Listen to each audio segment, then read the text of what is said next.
প্রথমেই দুই গাড়িকে ধাক্কা, এরপর পালাতে গিয়ে এক্সপ্রেসওয়ে রেলিংয়ে ধাক্কা লেগে উড়ে যায় বাসের ছাদ। ধরা পড়ার ভয়ে বাস ভর্তি যাত্রী নিয়ে বেপরোয়া গতিতে ছুটতে থাকে চালক। এভাবে 1-2 কিলোমিটার নয়, ছাদ ছাড়া বাসে আতঙ্কিত যাত্রী সহ পাড়ি দেন 5 কিলোমিটার।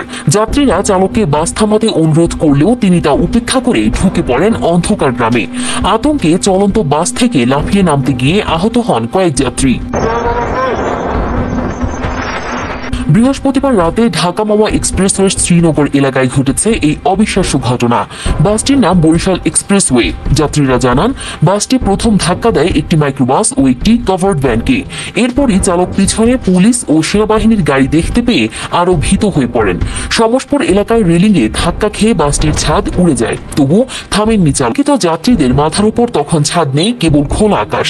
সেই অবস্থাতেই চালক 5 কিলোমিটার বাস চালিয়ে নিয়ে যান অন্ধকার সড়কে। পদ্মা সেতু না পেরিয়ে ঢুকে পড়েন পাশের গ্রামের রাস্তা ধরে কুমারভোগ এলাকায়।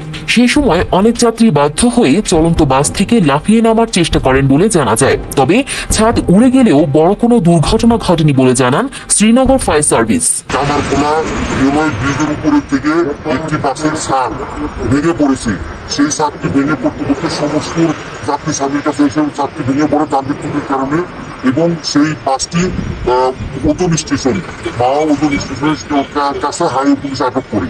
তবে এই ঘটনায় ছাদটাই শুধু ভেঙে পড়েছে, এরকম খুব বড় ধরনের কোনো কেউ আহত বা নিহত হয় নাই। বাসটিকে বর্তমানে পদ্মা সেতু উত্তর থানায় রাখা হয়েছে।